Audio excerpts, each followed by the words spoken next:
So to fix this problem, what you have to do is to go straight to your phone menu and try to search for Facebook app or FB app. So when you find this, just use your finger to tap on it for some while.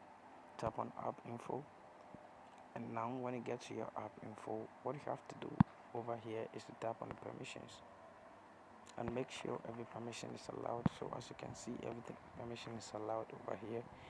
Don't let the permissions or one of these to get denied. After that, go back,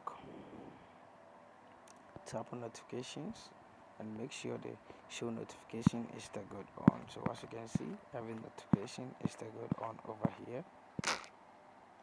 After doing this, tap on mobile data and Wi-Fi and make sure the background data is still good on. After doing this, go back and tap on force stop, then you tap on OK. Now tap on storage and cache, then you tap on the clear cache. So after clearing the cache, what you have to do is to go to Google Play Store. So go to your phone menu and try to search for Google Play Store. So when you find it, just tap on it to open it. Try to search for FB or Facebook. Now what you have to do is to tap on the Facebook app.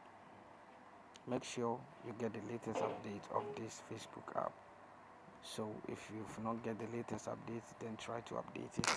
After that, lastly, you have to tap on your power button for some while, then you tap on restart, then after that you tap on OK, and you are going to get your phone off, and it's going to turn on automatically, and the problem is going to be fixed. Thank you very much for watching this video. See you in my next video.